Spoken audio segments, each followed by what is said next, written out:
नमस्कार, good evening.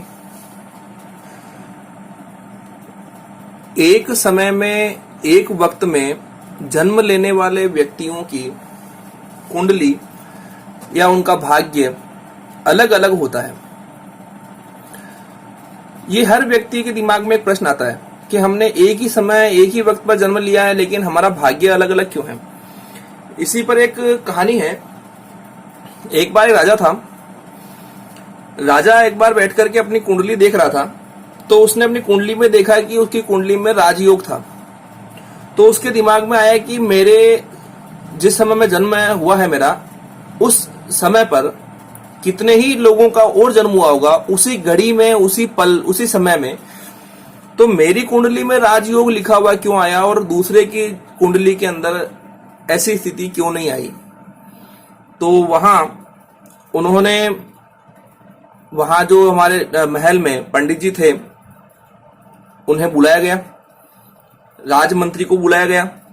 सभा के अंदर सबसे प्रश्न पूछा गया कि भाई, मैंने जो मेरी कुंडली देखी है उसमें मेरे राजयोग लिखा है, तो एक ही समय, एक ही वक्त पर पैदा होने वाले व्यक्तियों का भाग्य अलग अलग कैसे हो सकता है, मुझे इस बारे में कौन बताएगा। तो वहां एक महात्मा जी थे। उन्होंने कहा, देखिए महाराज, इसका उत्तर हम लोग तो नहीं दे पाएंगे, लेकिन यहां से कुछ दूर पर एक पहाड़ी है और पहाड़ी पर एक महात्मा जी हैं, वो वहां तपस्या कर रहे हैं। अगर आप उनसे पूछेंगे तो शायद वो आपको इसका उत्तर जल्दी दे देंगे। अब राजा को उसके उत्तर को जानने की जिज्ञासा थी।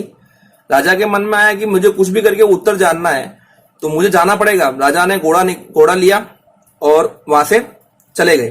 पहाड़ी पर पहुंचे, उस महात्मा के वहां गुफा में वहां जाकर देखा तो गुफा में महात्मा जी बैठे हैं और वो वहां पर जो धूनी होती है, हवन कुंड होता है, उसमें से कोयले निकाल निकाल कर खा रहे हैं।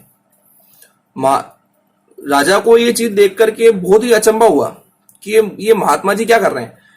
तो उन्होंने महात्मा जी को प्रणाम किया, उनसे पूछा कि महाराज, मेरा एक प्रश्न है कि भाई, एक ही वक्त पर पैदा होने वाले व्यक्तियों का भाग्य अलग अलग कैसे हो सकता है। तो उन्होंने कहा कि भाई, एक काम कर, इसका उत्तर मैं नहीं दे पाऊंगा। यहां से कुछ मीलों दूर एक झरना है जहां एक महात्मा तपस्या कर रहे हैं, तुझे ये उत्तर वो दे पाएंगे।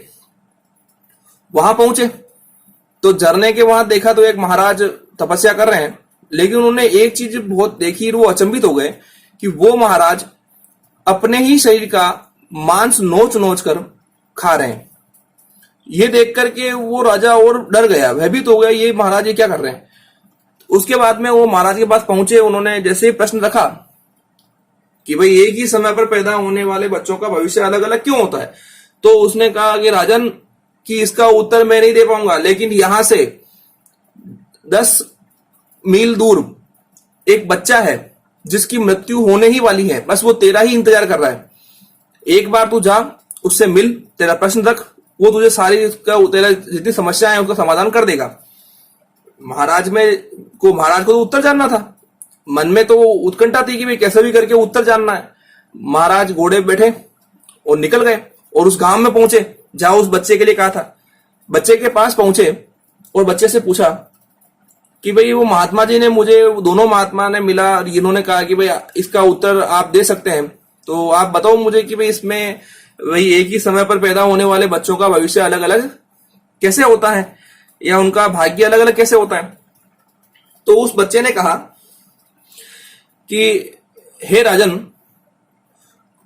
पिछले जन्म में जो तुम्हें 2 महात्मा पहले मिले, और तुम और मैं, हम चारों ही सगे भाई थे। हम चारों ही जंगल में गए थे और उस समय हमें एक आटे की पोटली मिली थी।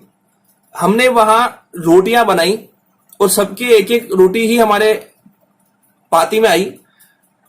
हमने वहां पर जैसे ही रोटियां खाना शुरू की, क्योंकि मौसम बहुत ज्यादा खराब था, तो वहां एक साधु महात्मा आए। तो उन्होंने पहले वाले व्यक्ति से उन्होंने पूछा, तो भाई खाना रोटी के लिए बोला, तो उसने कहा कि भाई, अगर हम तुम्हें ये रोटी खिलाएंगे तो हम क्या खाएंगे। उसने मना कर दिया।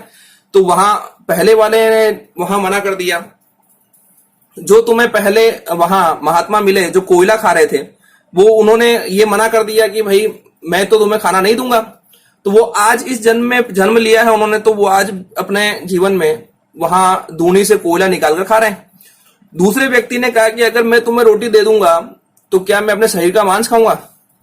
तो ऐसा ही हुआ, आज इस जन्म में उन्होंने वहां जन्म लिया और वो उसी रूप में अपने शरीर के मांस को नोच नोच कर खा रहे हैं। तीसरा मैं था, मैंने तो अपने हिस्से की रोटी देने से मना कर दिया, मैं साफ कह दिया कि मैं अपना खाना नहीं दूंगा। लेकिन तुमने क्या किया, तुमने ये कहा कि महात्मा जी ये एक रोटी है, मेरे हिस्से की आधी रोटी आप खा लो और आधी रोटी मैं खा लेता हूं। तो महात्मा जी ने तुम्हें ये आशीर्वाद दिया कि अपने अपने भाग्य के अनुसार आप अपने अपने हिस्से का तुम्हें ईश्वर प्रदान करेगा। तो उसी रूप में हम लोगों ने जैसे उनके साथ बर्ताव किया, उसी रूप में आज हमें हमारा जीवन मिला है, जिसमें एक भाई आज हवन करते हुए या यज्ञ करते हुए वो आज भी कोयले खा रहा है, दूसरा वाला आज भी वहां अपने शरीर का मांस नोच रहा है। मैंने अपनी आयु का ध्यान रखा, उसको बोला तो मेरी आज आयु खत्म हो गई है और अब मैं मरने वाला हूं, और तुमने अपने कर्मों के अनुसार अच्छा कार्य किया, इसलिए आज तुम्हें राजपद प्राप्त हुआ है।